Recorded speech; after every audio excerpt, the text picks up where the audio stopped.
आपल्या जागेवरती उभं राहूया आणि आपल्या भक्तिगीताने आपल्या भक्तीला आपण सुरुवात करू. नमा परम मंगला गौरव तुला. आपल्या भक्तिगीताने आपल्या भक्तीला आपण सुरुवात करूया.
प्रार्थना करूया. प्रभू देव बापा, पुन्हा एक वार आज या पवित्र वारी या सकाळच्या समयी आम्ही तुझे आभार मानितो, स्तुती करतो, तुला गौरव सन्मान देतो. देव बापा, मागील आठवडाभर तू आम्हा प्रत्येकाचा सांभाळ केला, आमची काळजी घेतली प्रभू, आमचं संरक्षण केलं, आमचं सहाय्य केलंस प्रभू. आमच्या येण्या जाण्यामध्ये आणि सर्व गोष्टींमध्ये तुझी कृपा तू पुरवली प्रभू.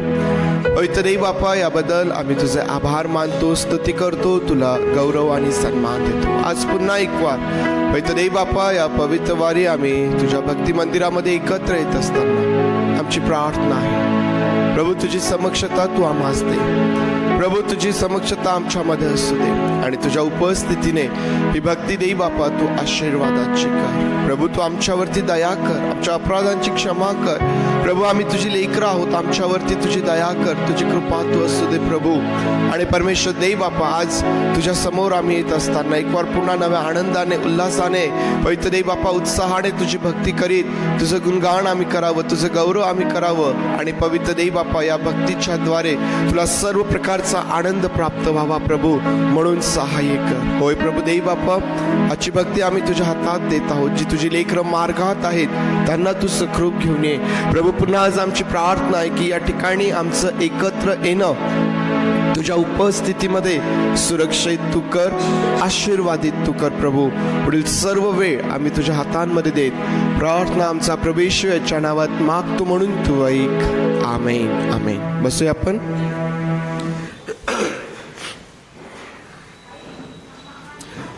गीत गात प्रभुदेव बापाची स्तुती करीत आपण पुढे जाऊया. उपासना संगीतामधून आपल्या सर्वांना येणारं गीत यावेळेस आपण गाऊया. उपासना संगीतातून 40 नंबरचं गीत, जगत उद्धारक प्रभू येशूला नित्य मुखे गावे, सेवावे करी नयनी बघावे, चित्ताने द्यावे.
क्षुधार्त बाळे कोठे मी जावे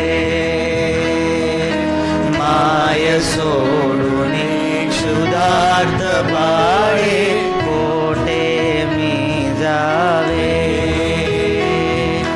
चिंतामणी सोडून प्रस्तरा कोणी करी घ्यावे कामधुरा सोडून अजेच्या मागे लागावे कामधुरा सोडून अजेच्या मागे लागावे कल्पकथा सोडून शाल्मली शोधित हिंडावे नित्य सुधा सोडून शुंठीला का स्वीकारावे नित्य सुधा सोडून शुंठीला का स्वीकारावे सदा पाय येशूचे पुढे मम अन्य विषय नच सुचे मनाग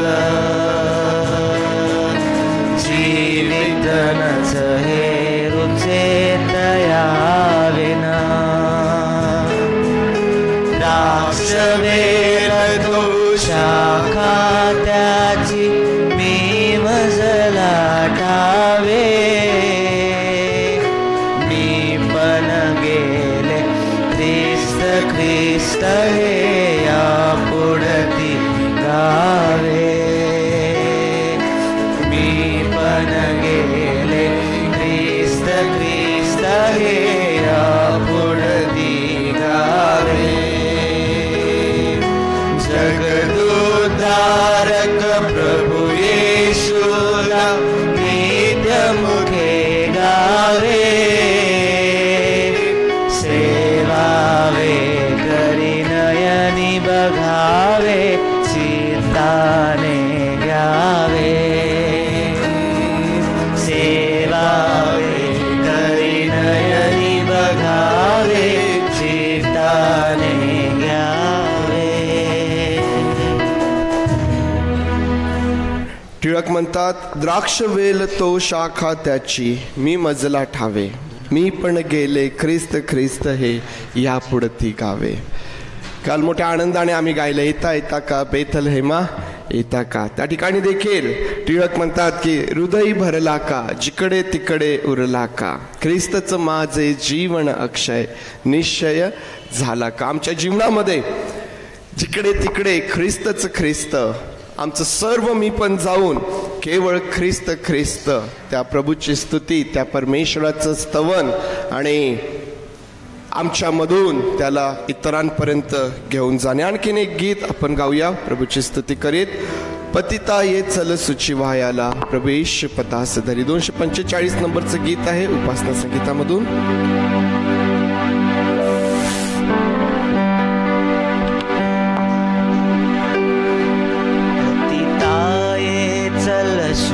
वायाला प्रभु येशू पदास धरी अध सिंधू मधुन तरायाला प्रभु येशू कृपाच तरी प्रभुचा चादर वंद्य पदा जगदुद्धारक गुरु राजाचा नंदुचा पद मुक्ती पदा प्रभु येशू सिद्धीवरी आलाया बघतोची समर्थ सखा अधपाशा जड करी तोडाया तुझ देल नित्य सुखा प्रभुचा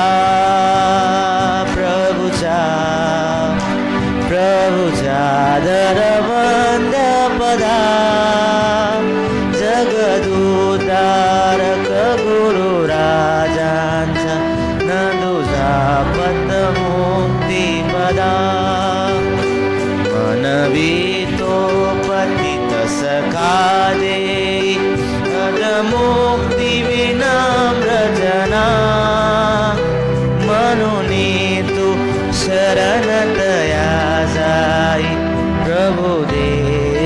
शांती मना प्रभुचा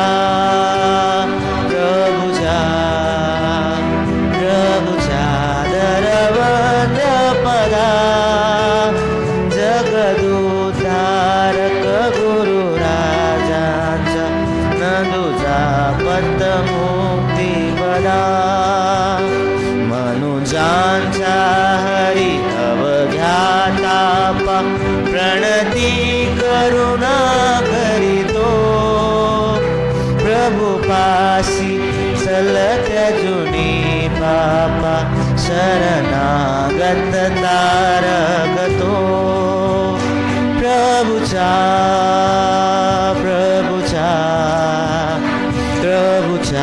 दरवंद पदा जगदुद्धारक गुरु राजांचा नदुजा पद मोठी पदा. यावेळेस पवित्र शास्त्रामधून एक स्तोत्र आपण वाचूया आणि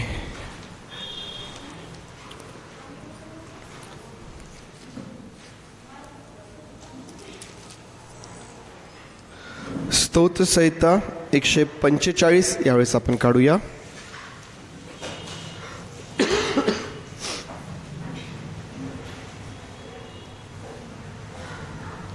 स्तोत्र संहिता 145.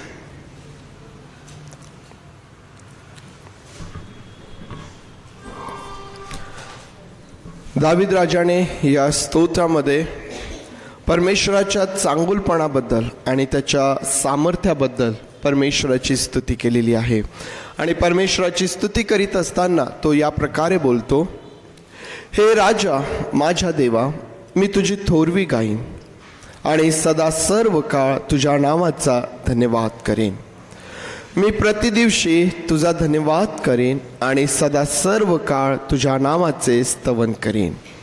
परमेश्वर थोर व परमस्तुत्य आहे, त्याची थोरवी अगम्य आहे. एक पिढी दुसऱ्या पिढीपुढे तुझ्या कृत्यांची प्रशंसा करीत राहील, त्या तुझ्या पराक्रमाचे वर्णन करीतील. तुझ्या वैभवाचा गौरवयुक्त प्रताप व तुझी अद्भुत कृत्ये यांचे मी मनन करेन.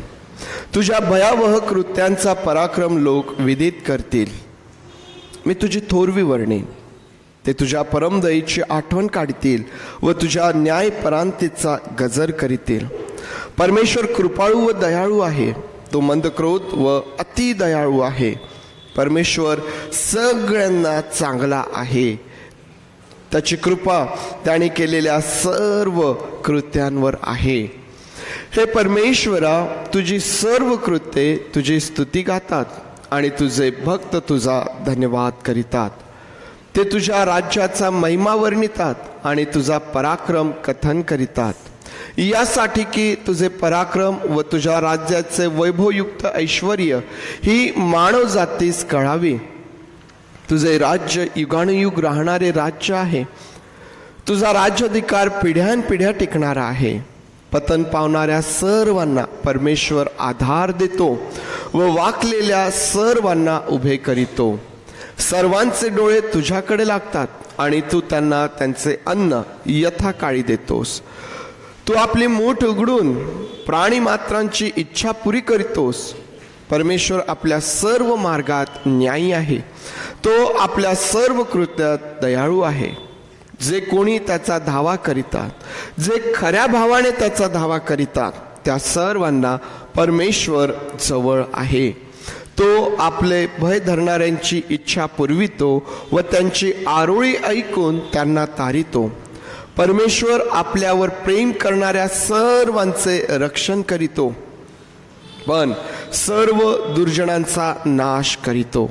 माझे मुख परमेश्वराचे स्तवन करेल, प्राणी मात्र त्याच्या पवित्र नावाचा धन्यवाद युगानुयुग करो. परमेश्वर देवबाप, ही वचने आपल्याकरिता आशीर्वादाची करो. परमेश्वराचं चांगुलपण आणि परमेश्वराचं सामर्थ्य, आणि आम्हाला माहिती आहे की या दिवसांमध्ये आम्ही त्याचा अधिक जवळून अनुभव घेत आहोत. हा परमेश्वर जो परमस्तुत्य आहे, त्याचं स्तवन हे सदा सर्व काळ चालणार आहे. त्या स्वर्गात असेल या पृथ्वीवर असेल, तो स्तुतीस पात्र आहे. परमेश्वराचं स्तवन. स्तोत्रकर्ता म्हणतो की परमेश्वर कृपाळू व दयाळू आहे, तो मंद क्रोध अति दयाळू आहे. आणि महत्वाचं म्हणजे परमेश्वर सगळ्यांना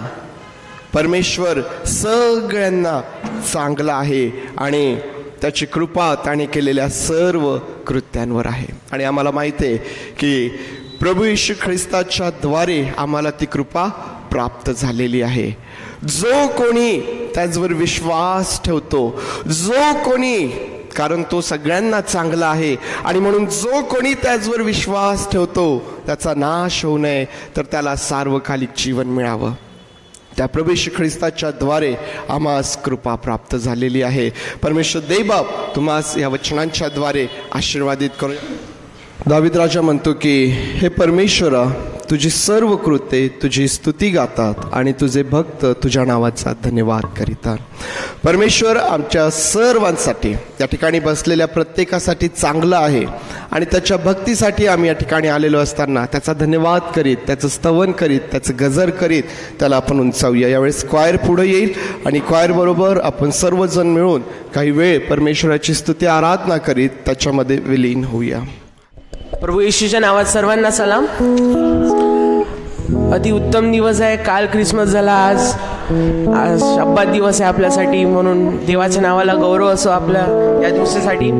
सर्वांना आनंद आहे की ख्रिसमस नंतर हा पहिला संडे आहे आपला, तर त्याचे गीत गात, त्याचे जय जयकार गात आपण पहिल्या नंबरचं गीत गाऊया. या हो या जय जयकार करा माझ्या ख्रिस्ताचा.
त्याचे जय जयकार करतात. अजून एक गीत गाऊया आपण, नाम येशूचे आवडे, उपासना संगीत मधून 113 नंबरचं गीत.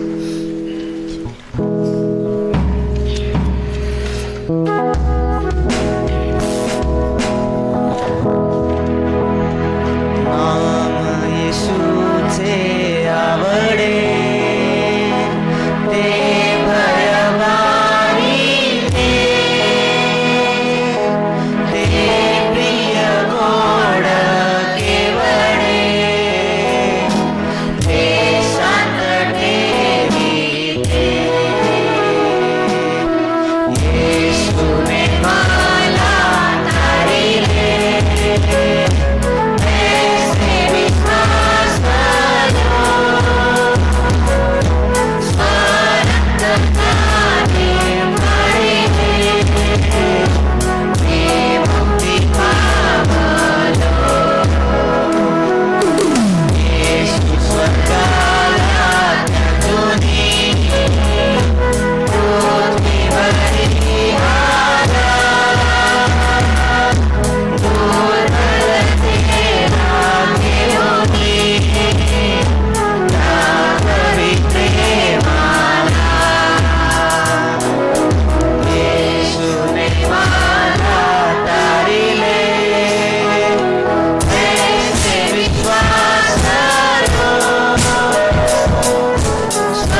त्याच्यानंतर आपण अजून एक गीत गाऊया, तारक तो सामर्थ्य. सर्वांना विनंती आहे की जोरदार टाळ्यांनी हे गाणं म्हणूया आपण. तारक तो सामर्थ्य तो येशू हे युगानुगाने.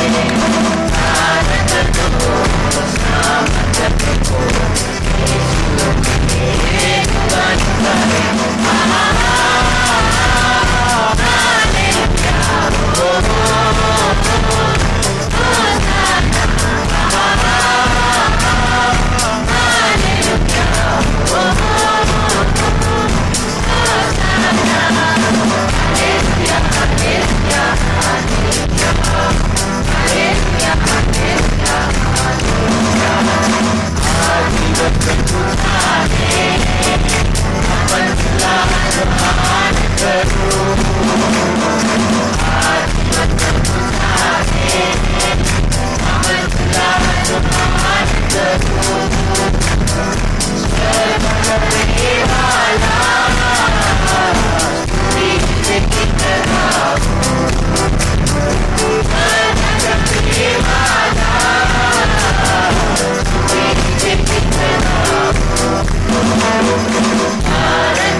आपण सर्वजण उभं राहूया प्रार्थनामध्ये जात असताना.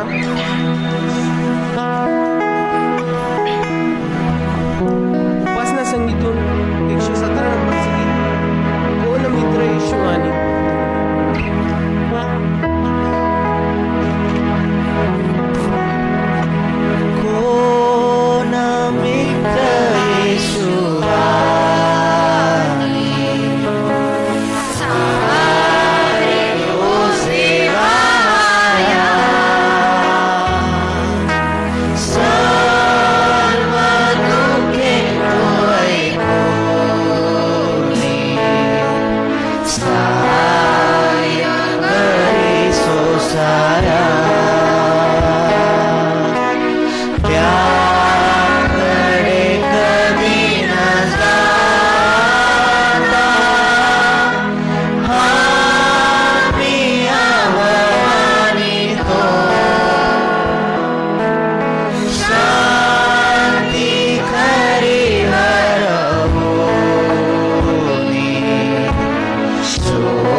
करूया आणि प्रार्थनामध्ये जाऊया.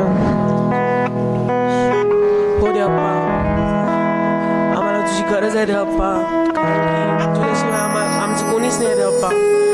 आम्ही जरी किती पापी असलो, जरी आम्ही तुला दुखवतो देवप्पा, तू आम्हाला कधी सोडत नाही देवप्पा.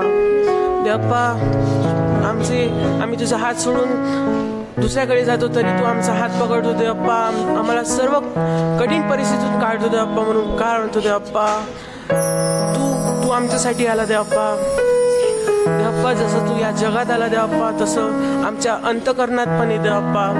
देवप्पा, आमच्या पापांना तू मिटव देवप्पा. आमच्या पापांसाठी जो सुडीवर चढला देवप्पा, तू त्याच्यासाठी तुझे आभार मानतो देवप्पा.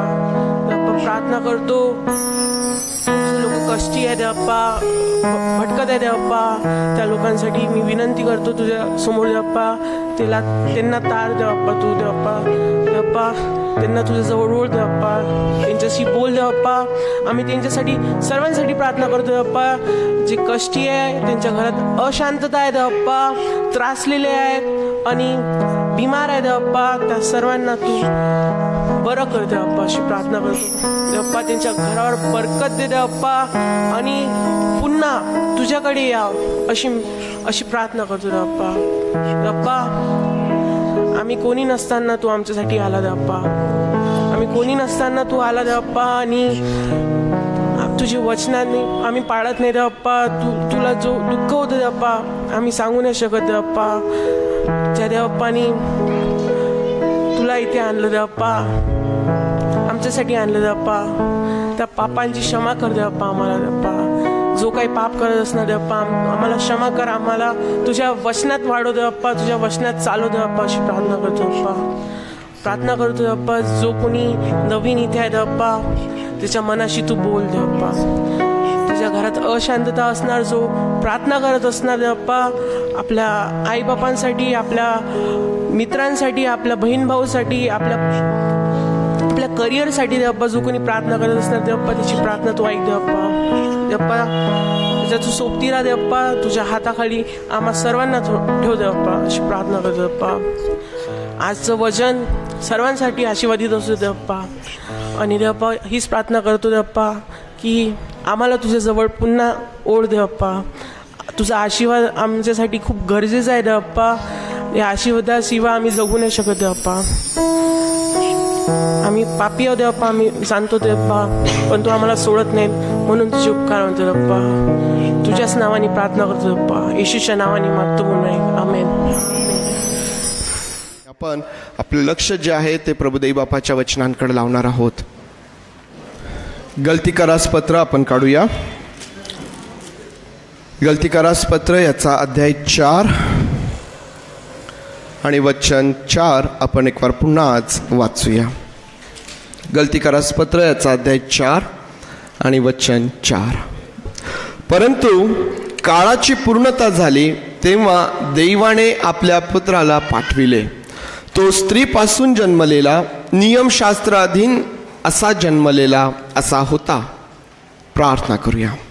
प्रभुदेव बापा, आमचं लक्ष आम्ही तुझ्याकडे लावत आहोत आणि परमेश्वर देव बापा, तुझे आभार मानित आहोत तुझ्या समक्षतेसाठी, तुझ्या उपस्थितीसाठी. प्रभुदेव बापा, तुझ्या वचनांच्या द्वारे या समय तू आमच्यासोबत बोल. तुझं वचन जे आमच्यासाठी अन्न आहे, आमचं बळ, आमचं सामर्थ्य, आमचं मार्गदर्शन आहे, प्रकाश आहे प्रभू, सामर्थ्याने भरलेलं आहे, जे आमचं जीवन बदलून टाकणार आहे. पुन्हा आज एक वार प्रभू त्याचा अनुभव आम्हाला आमच्या जीवनात येऊ दे. तुझा आभार मानतो आणि प्रार्थना आमचा प्रभू येशू याच्या नावात करतो म्हणून तू ऐक. आमेन. आमेन. एक वार पुन्हा आज तुमच्या समोर हे वचन मी ठेवलेलं आहे. काल ख्रिस्त जन्मोत्सवाच्या भक्तीमध्ये आपण याच वचनांवरती, याच एका वचनावरती मनन केलं. काळाची पूर्णता झाली तेव्हा दैवाने आपल्या पुत्राला पाठविले. आणि हा पुत्र जो आहे हा स्त्रीपासून जन्मलेला, नियमशास्त्राधीन जन्मलेला असा तो होता. काल या वचनावरती मनन करत असताना प्रभू येशू ख्रिस्ताचा जन्म जो आहे तो स्त्रीपासून जन्मलेला आणि नियमशास्त्राधीन जन्मलेला, या दोन भागांवरती आपण आपलं लक्ष केंद्रित केलं. प्रभू येशू ख्रिस्ताचा जन्म झाला. त्याचा जन्म कसा झाला तर तो स्त्रीपासून जन्मलेला होता आणि तो नियमशास्त्राधीन जन्मलेला होता. या दोन गोष्टी प्रभू येशू ख्रिस्ताच्या जन्माविषयी आम्हाला पाहायला भेटतात, ज्यावरती आपण काल मनन केलेलं आहे. आज एक वार पुन्हा हे वचन मी तुमच्या समोर ठेवलेलं आहे याकरिता की या वचनाची सुरुवात जी आहे, जो सुरुवातीचा भाग आहे, ज्यामध्ये तो म्हणतो की काळाची पूर्णता झाली तेव्हा, काळाची पूर्णता झाली तेव्हा. आणि आज या विषयावरती आपण थोडा वेळ आपलं लक्ष केंद्रित करणार आहोत. काळाची पूर्णता झाली तेव्हा, काळाची पूर्णता झाली तेव्हा प्रभू येशू ख्रिस्त तुमच्याकरिता आणि माझ्याकरिता या जगामध्ये आला. काळाची पूर्णता या विषयावरती काही वेळ आपण आपलं लक्ष केंद्रित करणार आहोत. आणि ज्यावेळेस आम्ही काळाची पूर्णता याकडं आपलं लक्ष केंद्रित करतो, ज्यावेळेस आम्ही याकडं पाहतो, काय आम्हाला त्यातून शिकायला भेटतं, काय आम्हाला त्यातून शिकण्यासारखं आहे. काळाची पूर्णता झाली तेव्हा. ब्रॅनो, दोन गोष्टी मला काळाची पूर्णता यामधून तुमच्या समोर ठेवायची आहे. त्यापैकी पहिली गोष्ट आहे की काळाची पूर्णता जे आम्हाला या ठिकाणी पाहायला भेटतं ते देवाने ठरवलेली वेळ त्या ठिकाणी ते दर्शवतं. काळाची पूर्णता झाली म्हणजे काय झालं, त्या ठिकाणी देवाने निश्चित केलेली वेळ, देवाने ठरवलेली वेळ पूर्ण झाली. त्यावेळेला प्रभू येशू ख्रिस्त या जगामध्ये आला. आम्हाला माहिती आहे की आपल्या घरामध्ये ज्यावेळेस बाळ जन्माला येत असतं सगळ्यांना आनंद असतो. आमच्या घरामध्ये आता लहान बाळ येणार, मी आई होणार, मी वडील होणार, मी आजी होणार, मी आजोबा होणार. वेगवेगळ्या प्रकारे त्या येणाऱ्या बाळाबरोबर आमचे नातेसंबंध असतात आणि आम्हाला आनंद असतो. आणि मग आम्ही दवाखान्यांमध्ये जातो, सगळं आम्हाला माहीत आहे. आम्हाला एक तारीख दिल्या जाते अंदाजे की ही तारीख आहे, किती वेळेला एक्झॅक्ट त्याच तारखेला ते बाळ जगात येतं. आम्हाला जी काही तारीख सांगितल्या जाते, फार क्वचित वेळेस असं घडत असेल तर माहीत नाही, परंतु शक्यतो अनुभव हा आहे की त्याच्या आधी किंवा या प्रकारे ते बाळ येतं. मला सांगायचं काय आहे की देवाने ठरवलेली जी वेळ आहे आज तुमच्या आणि माझ्या जीवनामध्ये, आम्हाला माहिती आहे की परमेश्वराचं वचन सांगतं की आमचा एकही दिवस उगवण्यापूर्वी त्याने तो नमूद करून ठेवलेला आहे. त्याला माहीत आहे की आम्हाला या जगात कधी पाठवायचं. त्याला माहीत होतं की प्रभू येशू ख्रिस्ताला या जगामध्ये कधी पाठवायचं आहे.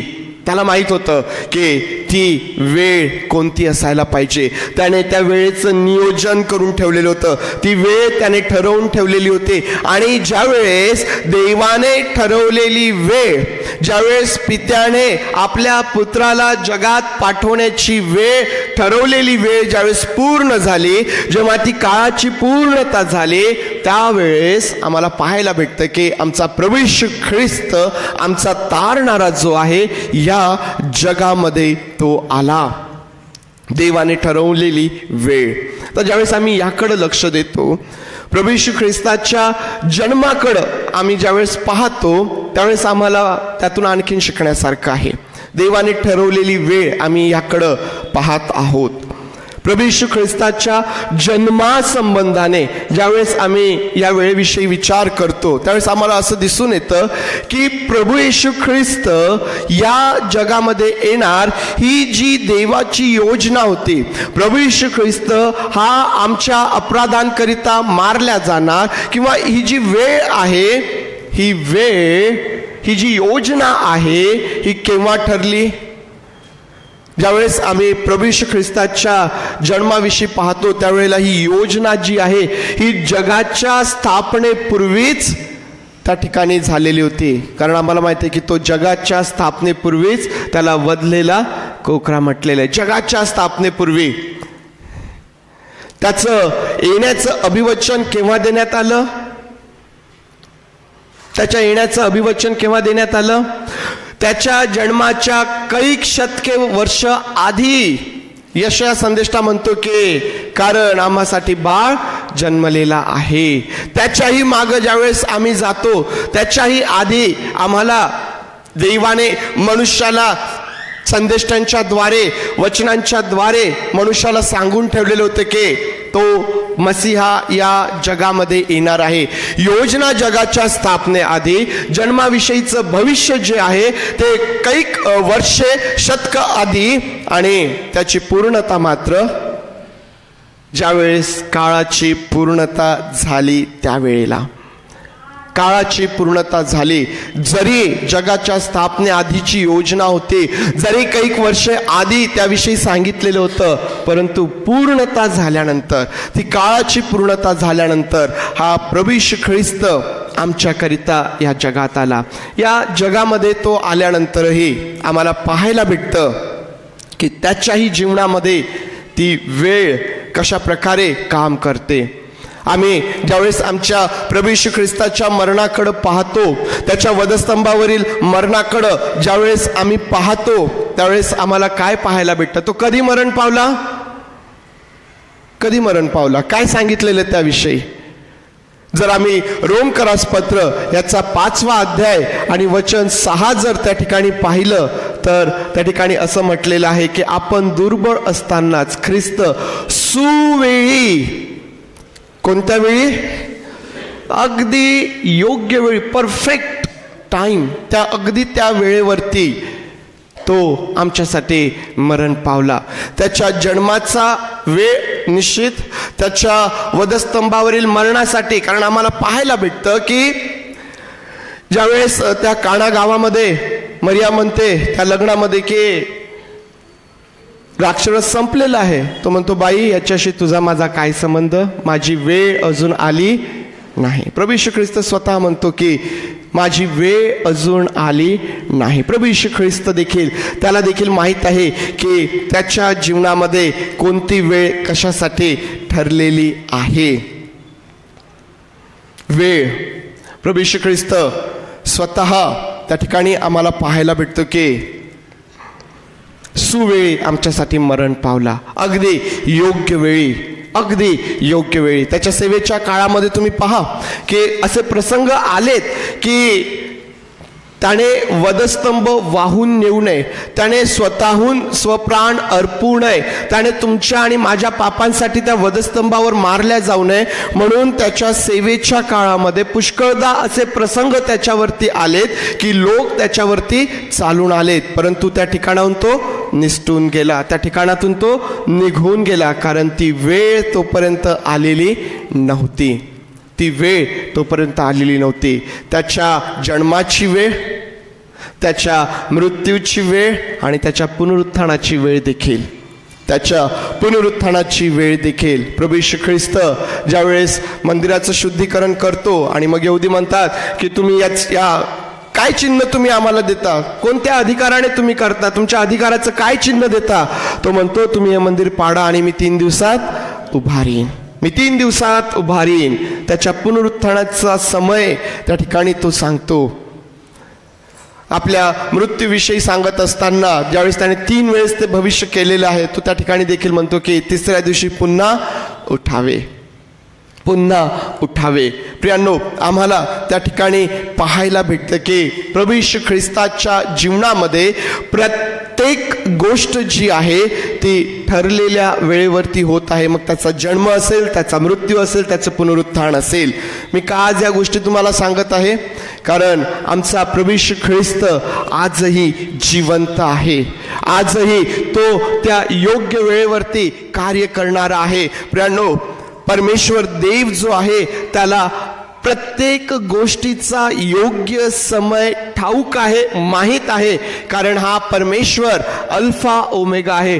तोच प्रारंभ, तोच शेवट आहे आणि हा परमेश्वर जो आहे तो सर्व ज्ञानी परमेश्वर आहे. प्रियांनो, तुमच्या आणि माझ्या जीवनामध्ये आमचा भूतकाळ असेल, आमचा वर्तमान काळ असेल किंवा आमचा येणारा भविष्य काळ असेल, या सर्व गोष्टींचं ज्ञान, त्याविषयीची परफेक्ट माहिती त्या परमेश्वर देव बापाला आहे. आणि म्हणून त्या परमेश्वराची जी वेळ आहे, त्याने ठरवलेली जी वेळ आहे प्रियांनो, ही परफेक्ट वेळ आहे, ती योग्य वेळ आहे, तो योग्य समय आहे आम्हा प्रत्येकाकरिता. काळाची पूर्णता याकडे ज्यावेळेस आम्ही पाहतो, आम्हाला दिसून येतं की देवाने ठरविलेली वेळ. प्रियांनो, ज्यावेळेस आम्ही काळाची पूर्णता याविषयी ज्यावेळेस मी आणखीन विचार करत होतो, त्यावेळेस हा एक विचार आणखीन माझ्या मनामध्ये आला. ज्यावेळेस मी काळाची पूर्णता याकडे पाहतो, त्यावेळेस मला असं दिसून येतं की काळाची पूर्णता ही देवाच्या कार्याची, देवाच्या कामाची परिपूर्तता दर्शविते. मी पहिली गोष्ट तुम्हाला सांगितली की ज्यावेळेस आम्ही काळाची पूर्णता याकडे पाहतो, त्यावेळेस आम्हाला ती परफेक्ट वेळ, देवाने ठरवून दिलेली वेळ आम्हाला शिकायला भेटेल. आणखीन ज्यावेळेस आम्ही काळाची पूर्णता यावरती विचार करतो, तर त्यामध्ये देवाच्या कामाची परिपूर्णता जी आहे ती देखील आम्हाला त्या ठिकाणी दिसून येते. प्रियांनो, तुमचा आणि माझा परमेश्वर जो आहे तो परिपूर्ण परमेश्वर आहे आणि त्यामुळं त्याचा प्रत्येक विचार, त्याची प्रत्येक योजना आणि त्याचं प्रत्येक काम जे आहे ते परिपूर्ण आहे. त्यामध्ये अपरिपूर्णता, त्यामध्ये त्रुटी, त्यामध्ये काहीतरी राहून जाणे, काहीतरी चुकून जाणे यातला भाग नाही. या गोष्टींना त्या ठिकाणी जागा नाही. परमेश्वर हा परिपूर्ण आहे, त्यामुळं त्याचं जे प्रत्येक काम आहे ते परिपूर्ण अशा प्रकारचं आम्हाला दिसून येतं. मग तुम्ही पृथ्वीची निर्मिती पहा, या सृष्टीची निर्मिती पहा, तुम्हाला त्याच्या कामाची परिपूर्णता त्या ठिकाणी दिसून येईल. तुम्ही आपल्या स्वतःला पहा, आपल्या स्वतःच्या शरीराकडे पहा, मनुष्याच्या निर्मितीकडे पहा, त्या ठिकाणी तुम्हाला देवाच्या कामाची, देवाच्या कार्याची परिपूर्णता त्या ठिकाणी दिसून येईल. ज्यावेळेस आम्ही प्रभू येशू ख्रिस्त या जगात आला, ती जी तारणाची योजना आहे, त्या तारणाच्या योजनेकडे तुम्ही पहा, परिपूर्णता त्या ठिकाणी तुम्हाला दिसून येईल. काहीही अपरिपूर्ण त्या ठिकाणी नाही.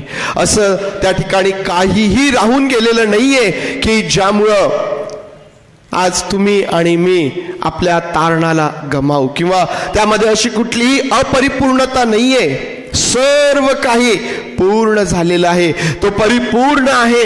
आणि मग ती तारणाची योजना देखील, त्यामध्ये देखील आम्हाला ती परिपूर्णता पाहायला भेटते. प्रियांनो, आमचा देव जो आहे हा परिपूर्ण आहे. आमचा देव जो आहे तो परिपूर्ण आहे. दोन गोष्टी मी आतापर्यंत तुम्हाला सांगितल्या. कोणत्या आहेत त्या दोन गोष्टी? देव आपल्या वेळेमध्ये परिपूर्ण आहे, देव आपल्या कामामध्ये परिपूर्ण आहे. या दोन गोष्टी ज्यावेळेस काळाच्या पूर्णतेकडे पाहत असताना ज्या आम्हाला शिकायला भेटतात, या विषयी विचार करत असताना ज्या गोष्टी मला शिकायला भेटल्या की काळाची पूर्णता झाली कारण देव आपल्या वेळेत परिपूर्ण आहे आणि देव आपल्या कामात परिपूर्ण आहे. आज का या दोन गोष्टी मी तुमच्या समोर ठेवल्यात? या दोन गोष्टी तुमच्या समोर ठेवण्यामागचा एक विशिष्ट उद्देश त्या ठिकाणी आहे. प्रियांनो, या दोन गोष्टींच्या माध्यमातून काळाची पूर्णता यामधून मला आज तुम्हाला सावध करायचं आहे आणि उत्तेजन द्यायचं आहे. त्याकरिता या दोन गोष्टी मी तुमच्या समोर ठेवल्यात. मला तुम्हा लोकांना, आपल्या सर्वांना सावध करून ठेवायचं आहे याकरिता आणि आपल्या सर्वांना उत्तेजन द्यायचं आहे याकरिता. प्रियांनो, मला कोणत्या गोष्टींसाठी तुम्हाला सावध करून ठेवायचं आहे? कोणत्या गोष्टीसाठी मला तुम्हाला सावध करून ठेवायचं आहे? तुम्ही पहा प्रभू येशू ख्रिस्ताच्या जन्माची वेळ परफेक्ट, त्याच्या वधस्तंभावरील मरणाची वेळ परफेक्ट, पुनरुत्थानाची वेळ परफेक्ट. कृपा करून लेकरं जर त्रास देत असतील तर त्यांना घेऊन बाहेर बसा, बाकीच्यांना डिस्टर्ब होतं. त्याच्या मरणाची वेळ परफेक्ट, त्याच्या पुनरुत्थानाची वेळ परफेक्ट. प्रियांनो, मला तुम्हाला सावध करून ठेवायचं आहे की त्याच्या येण्याची वेळ देखील परफेक्ट असणार आहे, ती वेळ चुकणार नाही. आम्ही प्लीज टाळ्या नाही वाजवायच्या प्लीज. आम्हाला माहीत आहे की आमचा परमेश्वर जो देव जो आहे तो आपल्या वेळेमध्ये परिपूर्ण आहे, येथवर त्याची कुठलीही वेळ चुकलेली नाहीये आणि म्हणून त्याच्या येण्याची वेळ देखील चुकणार नाहीये. देवाच्या लोकांनो, आम्ही आमच्या जीवनामध्ये सर्व प्रकारचा आनंद साजरा करावा, आम्ही आमच्या जीवनामध्ये भरपूर जीवन आम्ही जगावं, परंतु ते करत असताना आम्ही हे विसरू नये की तो परत येणार आहे. त्याच्या परत येण्याची वेळ देखील ठरलेली आहे, ती वेळ देखील चुकणार नाही, ती वेळ देखील चुकणार नाहीये प्रियांनो, कारण हा परमेश्वर देव आपल्या वेळेमध्ये परिपूर्ण आहे. ज्यावेळेस संदेष्टांच्या द्वारे सांगण्यात आलं की मसीहा येणार, मसीहा येणार, मसीहा येणार, वाट पाहत होते, वाट पाहत होते, वाट पाहत होते, कधी येणार, कधी येणार, कधी येणार. तो येऊन गेला तरी त्याच्या लोकांनी त्याला ओळखलं नाही. आम्हाला माहिती आहे, आम्ही ऐकत आहोत. एक पिढी दुसऱ्या पिढीला सांगत आहे प्रभू येशू ख्रिस्त येणार आहे, एक पिढी दुसऱ्या पिढीला सांगत आहे प्रभू येशू ख्रिस्त येणार आहे, प्रभू येशू ख्रिस्त येणार आहे.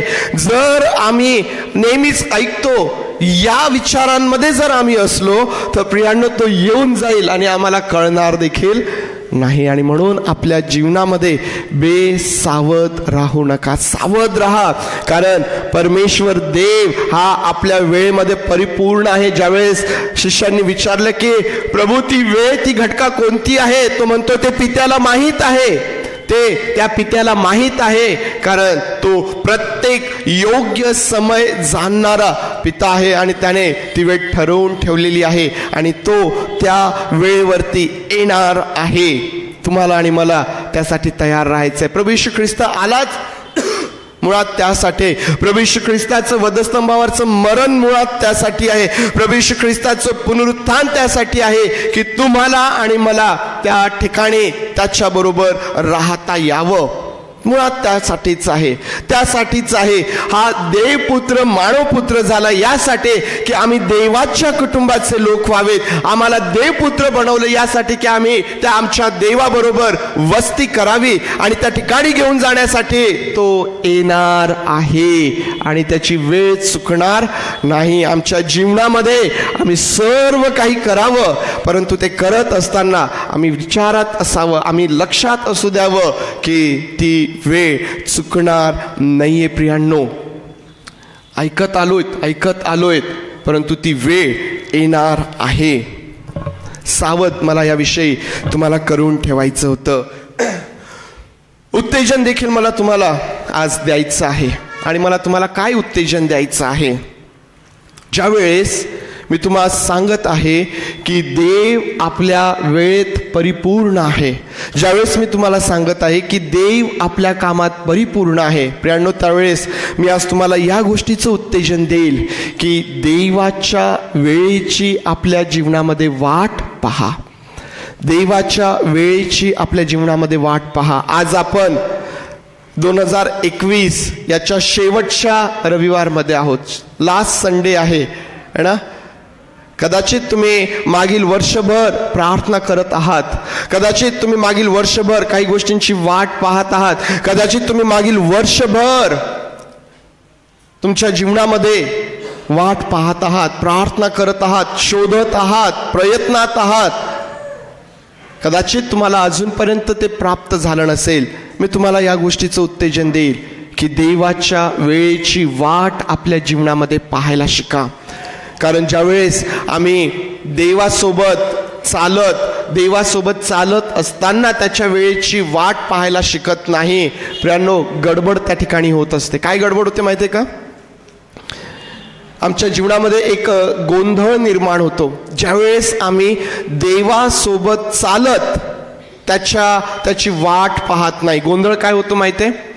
जर आम्ही योग्य रीतीने वाट पाहायला शिकलो नाही तर मग आम्ही आमचा वेळ, आमचं काम देवाचा वेळ आणि देवाचं काम म्हणून आम्ही सादर करतो.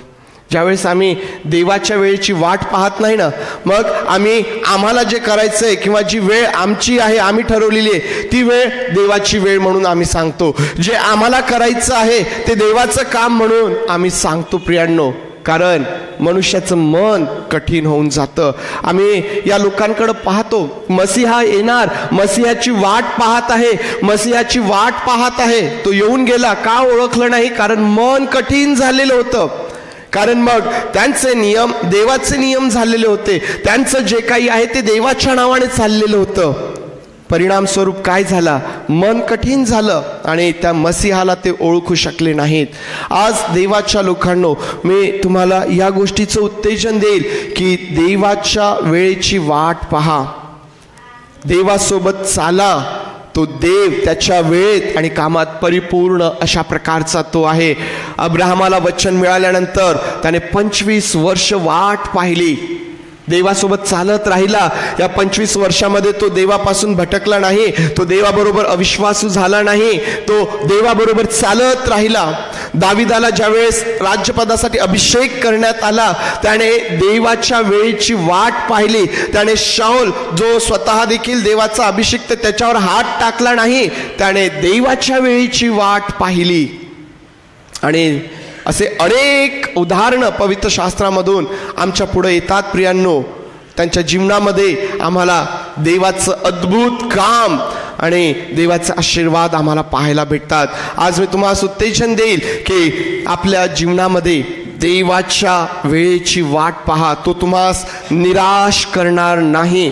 तो देव विश्वासू आहे, तो तुम्हाला निराश करणार नाही. आपल्या प्रार्थना ज्या तुम्ही करत आलात त्या बंद पडू देऊ नका, त्या कंटिन्यू पुढं करा. कारण देव विश्वासू आहे. तुम्ही जे देवाकडे मागत आहात, ज्या प्रकारे तुम्ही देवाकडे पाहत आहात, जी आशा देवाकडून करत आहात, ज्या सर्व चांगल्या गोष्टींची आशा आणि अपेक्षा देवाकडून करीत आहात, प्रियांनो, खंड पडू देऊ नका. कारण देव विश्वासू आहे. तो आपल्या वेळेत आणि आपल्या कामात परिपूर्ण अशा प्रकारचा तो परमेश्वर आहे. परमेश्वर देव तुम्हास याद्वारे आशीर्वादित करूया. आपले डोळे आपण बंद करूया आणि आज जे परमेश्वर देवबापाचं वचन आपल्याकडे आलेलं आहे, प्रियांनो, आज ते आमच्या अंतःकरणाशी काय बोलत आहे किंवा आज आमच्या अंतःकरणाला काय चुटपुट लागत आहे. आज परमेश्वर देव आम्हास त्याच्या वचनांच्या द्वारे सावध करत आहे. प्रियांनो, आम्ही आज आपल्या स्वतःला एक आठवण आम्ही करून द्यावी. आपल्या स्वतःला आम्ही सांगावं की मी जे काही करत आहे ते करत असताना मी हे लक्षात असू द्यावं की माझा प्रभू मला घ्यायला येणार आहे. मला त्याच्यासाठी तयार असायचं आहे. त्याची वेळ चुकणार नाही, ती वेळ टळणार नाही, ती वेळ टळणार नाही, ती वेळ चुकणार नाही. होय प्रभू सहाय्य कर, प्रभू सहाय्य कर. पुष्कळदा देई बापा, आम्ही आमच्या जीवनामध्ये बेसावध होतो. पैत देई बापा, आम्ही व्यस्त होऊन जातो आणि आम्ही विसरून जातो की आम्ही या जगात कशासाठी आहोत, आम्ही कशाची वाट पाहत आहोत. आमची क्षमा कर प्रभू, आमची क्षमा कर, आमची क्षमा कर प्रभू. देई बापा, आमचं सहाय्य कर.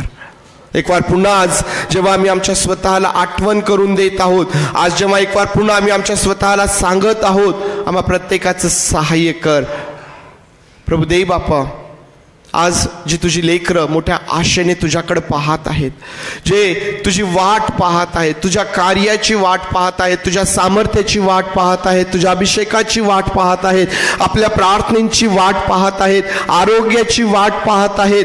प्रभू, ज्या गोष्टींसाठी तुझ्या लेकरांनी तुझ्याकडे आपली नेत्र लावलेली आहेत, प्रभू देव बापा, त्यांच्या जीवनामध्ये ते काम तू कर, ते काम तू कर प्रभू.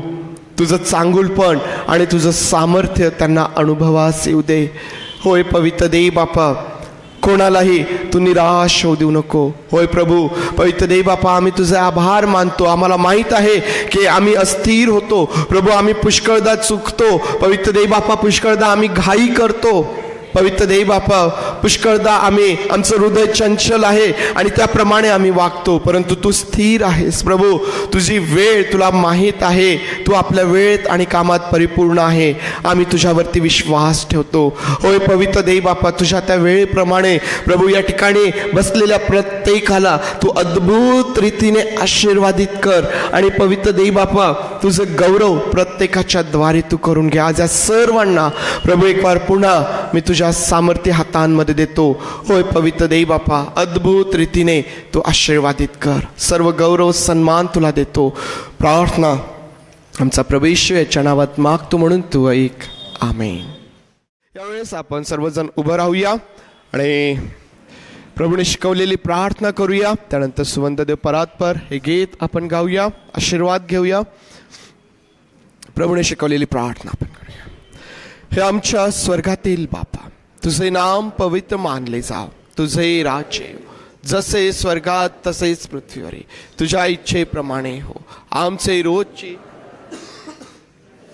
आमच्या ऋण्यास ऋण सोडलेत तसेच तो आमचे ऋणे आम्हास सोड आणि आम्हास परीक्षेत आणू नकोस, तर आम्हास वाईटापासून सोड. कारण की राज्य, सामर्थ्य आणि गौरव हे सर्व काळ तुझीच आहेत. आमेन.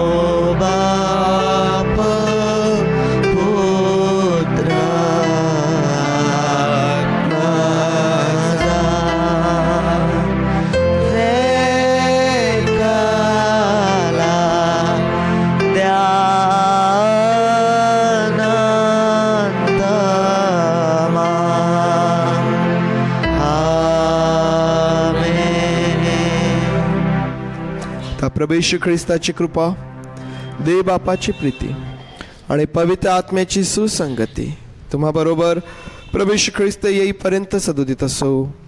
आमेन.